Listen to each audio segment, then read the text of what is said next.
نازاد ازل ہے نئی قاف کا سیدہ فاطمہ.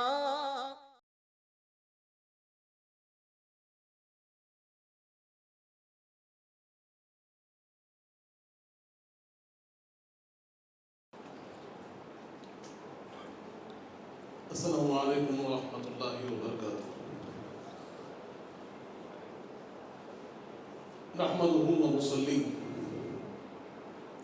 ونسلم على رسوله الكريم وعلى آله الطيبين الطاهرين وأصحابه الأكرمين أجمعين وعلى من تبعهم بإحسان إلى يوم الدين. أما بعد. وقال تعالى في شأن حبيبه الكريم: إن الله وملائكته يصلون على النبي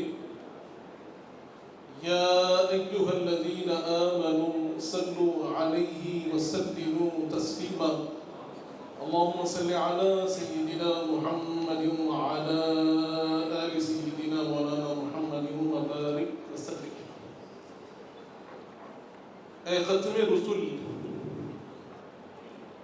سید گل، سرور ذیشان، سلطانوں کے سلطان، تم قبلہ دل، کعبہ جاں، مرکز عرفان اور حاصل ایمان. تم سامنے ہو اور میں ہوتا رہوں صدقے، مقصد یہ پر آئے احسان کئی تم نے کیے، تم پہ میں قربان اور یہ بھی ایک احسان. مشکات نبوت کی ضیاء دیکھ رہا ہوں، مشکات نبوت کی ضیاء دیکھ رہا ہوں. صدیق میں، فاروق میں، عثمان علی میں، صدیق میں، فاروق میں، عثمان علی میں دیوانے ہیں، دیوانے ہیں جو کل سے جدا کرتے ہیں جز کو. دیوانے ہیں جو کل سے جدا کرتے ہیں جز کو. جو بات نبی میں ہے وہی آل نبی میں. سب سے پہلے تو میں یہاں تشریف فرما علماء کرام، مشائخ اعظام اور حاضرین ذوی الاحترام کا مشکور ہوں، اور خصوصاً میرے جو برادران ہیں، میں ان سے جدا نہیں ہوں. ہاں، پیچھے پیچھے ضرور رہتا ہوں لیکن ساتھ ہوں. ان کا مشکور ہوں کہ انہوں نے اس بزم کو سجایا ہے اور اس بیڑے کو اٹھایا ہے کہ آج امت کو جس بات کی ضرورت ہے وہ پہنچائی جائے. ہم روایات کو سنتے اور سناتے ضرور ہیں لیکن ضروریات کا بھی خیال رکھتے ہیں. آج ضروریات کا تقاضا جو ہے اس کو پورا کیا جائے، اسی نیت کے ساتھ یہ بزم سجائی گئی ہے. آپ سب نے بڑے ہی عمدہ خطابات کو سماعت فرمایا اور اب تفصیل کا کوئی مقام نہیں. یہاں اختصار ہوگا اور اس سے کچھ ہوتا ہے کم وہ بھی ہوگا. برادران عزیز، ہم جانتے ہیں کہ اہل بیت اطہار، جب یہ بات، جیسے میرا عنوان ہے کہ سیدہ عائشہ صدیقہ رضی اللہ عنہا، آپ کا مقام و مرتبہ بزبان صحابہ وہ اہل بیت، تو یہاں پر ایسے معلوم ہوتا ہے کہ اہل بیت ہی کو اہل بیت سے سننا چاہتے ہیں، کیونکہ اماں جان بی بی عائشہ صدیقہ رضی اللہ عنہا یہ اہل بیت سے جدا نہیں ہے. جہاں جہاں ہم اہل بیت اطہار کہیں گے وہاں پر پنجتن پاک بھی ہوں گے، امہات المومنین بھی ہوں گے. حضور پاک صلی اللہ علیہ وآلہ وسلم کا گھرانہ ان کے بغیر نامکمل اور ادھورا ہے. اور اللہ رب العزت اس گھرانے کے بارے میں فرما رہا ہے انما یرید اللہ لیذھب عنکم الرجس اہل البیت ویطہرکم تطہیرا، یقیناً اللہ رب العزت نے اہل بیت اطہار کو پاک و صاف کر دیا ہے۔ اللہ کا ارادہ یقین پر ہوتا ہے، وہاں کوئی استعمال نہیں ہوتا۔ جب اللہ ارادہ فرماتا ہے تو ہو ہی جاتا ہے، وہ کن فیکن کا مالک ہے۔ ہمارے ارادے شاید ٹوٹتے ہوں گے، چھوٹتے ہوں گے، لیکن رب کعبہ کا ارادہ کبھی چھوٹتا نہیں ہے، مکمل ہوتا ہے۔ اور رب فرما رہا ہے کہ ہم نے نبی پاک کے گھرانے کو پاک و صاف کر دیا ہے، مزکا اور مصفا کر دیا ہے، ہر پلیدگی کو، ہر نجاست کو، ہر خرابی کو ان سے دور کر دیا ہے۔ اب جب بھی ان کو یاد کیا جائے گا تو ان کی پاکی کے ساتھ یاد کیا جائے گا، ان کی عظمت کے ساتھ یاد کیا جائے گا۔ اب کوئی خرابی کی نسبت ان کی طرف ممکن ہی نہیں، خرابی اس طرف اشارہ نہیں ہو سکتا۔ یہ رب فرما رہا ہے۔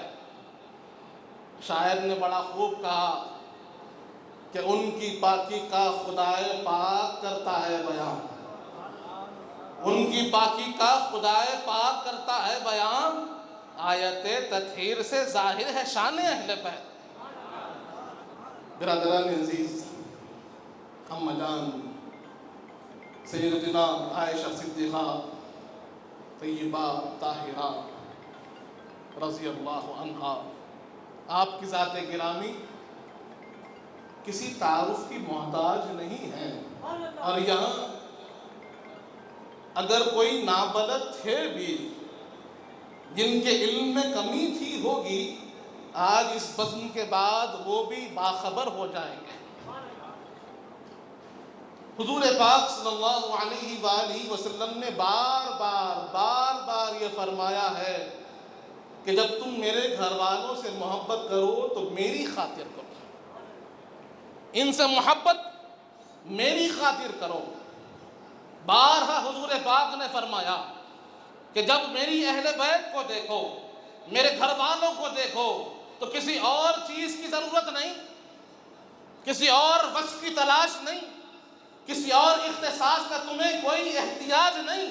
اگر تم میری اہل بیت سے محبت کرتے ہو، صرف اور صرف میری نسبت کی خاطر کرو، اللہ کی خاطر کرو۔ برادران عزیز، حضور پاک نے بارہا اس بات کو سمجھایا، اور اماں جان بی بی عائشہ صدیقہ رضی اللہ عنہا کے لیے ارشاد فرمایا لا توزینی فی عائشہ، کہ تم مجھے عائشہ کے بارے میں کچھ کہہ کر تکلیف نہ دو۔ جب بھی ان کے بارے میں کچھ کہتے ہو، ان کے خلاف کچھ الفاظ ادا ہوتے ہیں تو قلب مصطفیٰ کو تکلیف ہوتی ہے۔ برادران عزیز، حضور پاک صلی اللہ علیہ وآلہ وسلم واضح طور پر ارشاد فرما رہے ہیں کہ ان کے بارے میں ہمیشہ اچھا بیان کرنا، ہمیشہ ان کے لیے خوبیوں کا بیان ہو۔ اور ہم نے احادیث کریمہ کی تفاسیر کو بھی سنا، آیات کریمہ کی تفاسیر کو بھی سنا کہ جہاں پر رب العزت آپ کی پاکی کا بیان فرما رہا ہے، آپ کی برات کا بیان فرما رہا ہے، آپ کی عزتوں کی بلندیوں کا بیان فرما رہا ہے۔ اب جب بات آتی ہے اماں جان بی بی عائشہ صدیقہ رضی اللہ عنہا کی، تو اکثر لوگ کوشش کرتے ہیں کہ جو بنگتن پاک ہے، خصوصاً مولا علی مشکل کشا، سیدہ کائنات بی فاطمہ الزہرا اور حسنین کریمین، ان کو الگ کیا جائے، امہات المومنین اور خصوصاً سیدہ عائشہ کو الگ کیا جائے، اور یہ ظاہر کیا جائے کہ کہیں نہ کہیں اختلاف تھا، کہیں نہ کہیں ان کے درمیان کوئی کدورت تھی۔ لوگوں کو جاننا چاہیے کہ آج ہم جو فضائل مولا علی سنتے ہیں، جو اختصاصات مولا علی مشکل کشا کے ہیں وہ روایات ہم سنتے ہیں. ہم سنتے ہیں کہ حضرت ابوبکر صدیق نے فرمایا حضور پاک سے میں نے سنا النظر الی وجہ علی عبادہ، کہ علی کا چہرہ دیکھنا عبادت ہے. یہ روایت حضرت صدیق اکبر نے سنائی، یہ فضیلت حضرت صدیق اکبر نے بتائی. لیکن کیا کبھی غور کیا کہ اس کی روایت کس نے فرمائی؟ یہ حدیث ہم تک کس نے پہنچائی؟ اگر روایت مکمل پڑھیں گے تو سمجھ میں آئے گا کہ اس حدیث کی روایت کرنے والی ذات اما جان بی بی عائشہ صدیقہ کی ذات ہے. وہ سوال جو حضرت ابوبکر صدیق سے پوچھا گیا، وہ پوچھنے والی ذات کون ہے؟ کہ بابا جان میں جب بھی دیکھتی ہوں آپ علی کے چہرے کو دیکھتے رہتے ہیں، مسکراتے رہتے ہیں. وہ سوال کس نے پوچھا؟ وہ اما جان بی بی عائشہ صدیقہ نے پوچھا. وہ روایت ہم تک پہنچائی کس نے؟ علی کی فضیلت ہم کو بتائی کس نے؟ سیدہ بی بی عائشہ صدیقہ رضی اللہ عنہا نے بتائی ہے. اگر دل میں کچھ ہوتا تو فضیلت بتاتی نہیں، چھپاتی. فضیلت کا بتانا اس بات کو ظاہر کر رہا ہے کہ یہ چاہنے والی تھی تبھی تو بتا رہی ہے. دل میں محبت ہے اسی لیے تو بیان کیا جا رہا ہے. روایت ہم بھی سنتے ہیں ذکر علی عبادہ. کس نے روایت کی؟ بی بی عائشہ صدیقہ رضی اللہ عنہا نے روایت فرمائی. اما جان روایت فرما رہی ہے. لوگ کہتے ہیں کہ میں کیونکہ آخر حصے میں چلا گیا، اس سے پہلے بہت ہے اور آپ نے تقریباً سن چکا ہے. لوگ کہتے ہیں کہ یہ بات تو پہلے کی ہوگی، لیکن جنگ جمل کے بعد، وہ فتنے کے دور کے بعد کہ یہی معاملہ رہا، کہ یہ محبتیں ویسے ہی رہی. آپ تاریخ اٹھا کر دیکھیں، احادیث کے کتب ہمارے سامنے ہیں، تاریخ ابن اسیر ہمارے سامنے ہے، بدایہ والنہایہ ہمارے سامنے ہے. آپ اٹھا کر دیکھیں کتاب معلوم ہوگا. جب جنگ جمل ختم ہوئی، مولا علی مشکل کشا نے حکم دیا حضرت عمار بن یاسر کو. مولا علی مشکل کشا نے حکم دیا حضرت محمد بن ابوبکر رضی اللہ عنہما کو کہ اما جان بی بی عائشہ صدیقہ رضی اللہ عنہ کے پاس جانا ہے، ملاقات کرنی ہے، حاضر ہو کر ملاقات کرنی ہے. اور مولا علی مشکل کشا تشریف لا رہے ہیں اما جان بی بی عائشہ صدیقہ رضی اللہ عنہا کی بارگاہ میں. تو عرض کرتے ہیں یا اماں، اے میری ماں، اے میری ماں. جنگ جمل کے بعد مولا علی ملاقات کر رہے ہیں تو فرما رہے ہیں اے یا اماں، اے میری ماں، میں آپ سے ملنے کو آیا ہوں. مولا علی مشکل کشا محبتوں کا اظہار فرما رہے ہیں. اور جب مدینے کو روانہ فرمایا تو بصرہ کی 40 باعزت باوقار خواتین کو ساتھ بھیجا.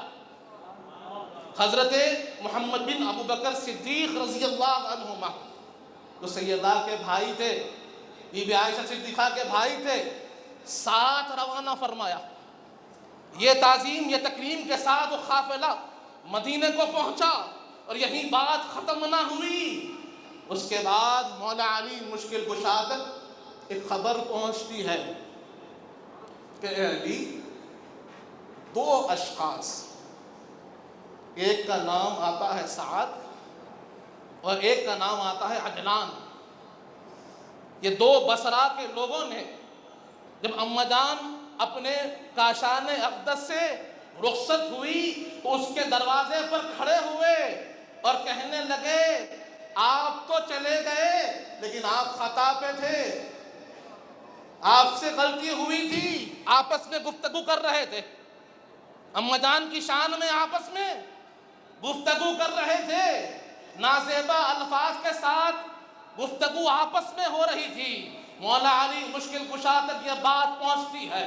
مولا علی مشکل کشا دونوں کو بلواتے ہیں اور حکم دیتے ہیں 100 کوڑے مارو ان کو، 100 کوڑے ان کو مارے جائیں. کہ یہ امہات المومنین میں اما جان بی بی عائشہ صدیقہ رضی اللہ عنہا کے شان میں گستاخی کرتے ہیں. یہ مولا علی مشکل کشا کا انصاف ہے. آج میں سوال کر رہا ہوں، وہ نام نہاد جو غیروں کے درمیان بیٹھ کر زبان درازی کر رہے ہیں، ان کو تو جواب دیا ہی جائے گا، لیکن جو آج دائرہ اسلام میں رہ کر کلمہ پڑھ کر حضور پاک پر گواہی دیتے ہوئے اماں جان کی شان میں گستاخی کر رہے ہیں، اپنے آپ پر دعویٰ ہے کہ ہم علی کے چاہنے والے ہیں، اور گستاخی اماں جان کی اگر ہو رہی ہے تو ان علی کے چاہنے والوں کا جو دعوے دار ہے ان کے لیے یہ پیغام ہے کہ مولا علی کی فکر کو سمجھے، علی کے چاہنے والے علی کا وصف پیدا کر.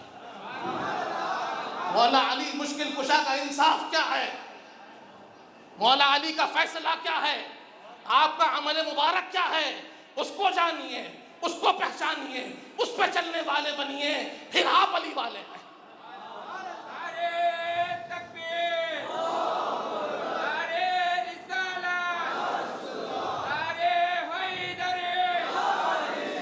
برادران عزیز، صرف زبان سے کہہ دینا کہ میں علی والا ہوں کافی نہیں. اس کردار کو اپنانا ہوگا، ان کے انصاف کو اپنانا ہوگا، اور اس ضمن میں جو مولا علی کا حکم ہے اسی حکم کو اپنانا ہوگا کہ جب بھی اماں جان کو یاد کیا جائے تو عزت کے ساتھ، عظمت کے ساتھ یاد کیا جائے. اور اگر کوئی زبان درازی کرتا ہے، آپس میں بھی نازیبا الفاظ کے ساتھ گستاخی کرتا ہے، تو وہ سزا کا حقدار ہے، وہ سزا کا حقدار ہے. پھر کیا جانتے ہیں، پھر کیا دیکھتے ہیں؟ امام حسن ہے، امام حسین ہے علیہم السلام. امام حسن کو زہر دیا گیا. تاریخ کے وہ اوراق جو سیاہ ہیں ہمارے سامنے ہیں. امام حسن کو زہر دیا جاتا ہے، سخت علالت ہے. امام حسن اپنے بھائی امام حسین علیہ السلام سے کہتے ہیں کہ اے بھائی، میرا وقت قریب ہے، میں اپنے رفیق اعلیٰ سے ملنے جا رہا ہوں. میری ایک تمنا ہے، میری ایک خواہش ہے، میں چاہتا ہوں کہ میری جو تدفین ہو وہ میرے نانا جان کے پہلو میں ہو، رسول پاک کے پہلو میں ہو. میں وہاں دفن ہونا چاہتا ہوں، اور اس کے لیے تم اماں جان سے اجازت لو. اماں جان بی بی عائشہ صدیقہ رضی اللہ عنہ کی بارگاہ میں جاؤ اور اماں جان سے میرا معروضہ پیش کرو اور عرض کرو کہ یہ حسن آپ سے معروضہ کر رہا ہے کہ آپ اجازت دیں تو یہ حسن اپنے نانا پاک کے پہلو میں دفن ہو جائے. برادران عزیز، محبت و عظمت کا خیال کتنا ہے، ادب کا خیال کتنا ہے، حقداری کا خیال کتنا ہے. اماں جان کی بارگاہ میں یہ معروضہ پیش کیا گیا. امام حسین علیہ السلام اس بات کو لے کر اماں جان سے ملاقات کرتے ہیں. اماں جان فرماتی ہے بالکل عزت و احترام کے ساتھ، عزت و احترام کے ساتھ امام ملا ہو. لیکن وہ مروان، وہ خبیث کہتا ہے یہ ممکن نہیں. چاہے اماں جان فرمائے ممکن نہیں، چاہے امام حسن کہے ممکن نہیں، چاہے امام حسین کہے ممکن نہیں. برادران عزیز، آج جو لوگ اہل بیت اطہار، صحابہ کرام، امہات المومنین کے درمیان دوری پیش کرنا چاہتے ہیں، یہ دوری کبھی تھی نہ ہوگی. جو ان کو دور کرنا چاہے گا وہ دور ہو جائے گا. دوسری بات، آج اس عنوان کے لیے ہم جمع ہوئے، جب ایسے کوئی حرکات ہوتے ہیں، ایسا کوئی ویڈیو ہمارے سامنے آ جاتا ہے تو ہم بے چین ہو جاتے ہیں، بے قرار ہو جاتے ہیں، اور ہونا چاہیے. لیکن بے چینی اور بے قراری میں ہم اپنے ہوش نہ کھوئیں، ہم اپنا کردار نہ کھوئیں. ایک مومن جو ہوتا ہے وہ سمجھدار ہوتا ہے، وہ بیوقوف نہیں ہوتا. اور مومن گالی کا جواب گالی سے نہیں دیتا. آج ہمارے نوجوانوں کو ہم دیکھ رہے ہیں کہ یہ ویڈیوز کیوں بنائے جا رہے ہیں؟ کیا آپ سمجھتے ہیں کہ یہ ایسے ہی بنائے جا رہے ہیں؟ اس کے پیچھے ایک منظم سازش ہے۔ وہ جانتے ہیں کہ جب یہ بات کی جائے تو یہ مسلمان جو دل سے اپنے آقا کو چاہتے ہیں، ان کے گھر والوں کو چاہتے ہیں، بے چین ہوں گے، بے قرار ہوں گے اور ریاکشن دیں گے، اور وہ ریاکشن کے لیے وہ تیار رہتے ہیں۔ وہ سستی شہرت چاہتے ہیں، وہ بدنامی میں اپنے نام کو ڈھونڈتے ہیں۔ آپ ان کے مقصد کو کامیاب ہونے نہ دیں۔ اگر کوئی ایک مرتبہ گستاخی کر رہا ہے اور آپ اس ویڈیو کو 10 بار شیئر کر رہے ہیں تو آپ اس کی گستاخی کو آگے بڑھا رہے ہیں۔ آپ کو یہاں پر باہوش ہو کر اسے شیئر نہیں کرنا ہے، اسے رپورٹ کرنا ہے، اسے رپورٹ کرنا ہے۔ دوسری طرف اگر آپ کو کوئی ریاکشن دینا ہی ہے تو پھر آپ جن نفوس قدسیہ کی شان میں گستاخی ہو رہی ہے ان کی عظمتوں کا بیان کریں، ان کی بلندیوں کو بیان کریں، ان کے حقیقی کردار کو لوگوں کے سامنے لا کر پیش کریں، اور ان کو بتائیں کہ جن ہستیوں کے بارے میں یہ نازیبہ کلمات استعمال کر رہے ہیں وہ ہستیاں پاک ہیں، بلند ہے، ہمارے لیے مشعل راہ ہے۔ اگر تم بھی سیکھو گے تو ان سے بہت کچھ پا جاؤ گے۔ ان بلندیوں کو پیش کیجیے۔ اور دوسری چیز، ایکشن لینا ہے تو قانونی لیجیے۔ قانون میں آپ ایک بات کو جانیں کہ قانون جو ہے وہ دفع مضرت پہ زیادہ کام کرتا ہے۔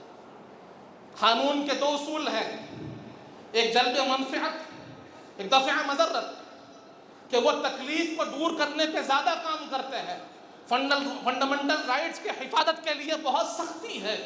اگر کسی کے رائٹس انفرنج ہو رہے ہیں تو ان کے لیے قانون بنائے گئے ہیں، سزائیں مقرر ہے، اور اگر آپ کے مذہبی جذبات کو ٹھیس پہنچائی جا رہی ہے تو اس کے لیے قانون موجود ہے۔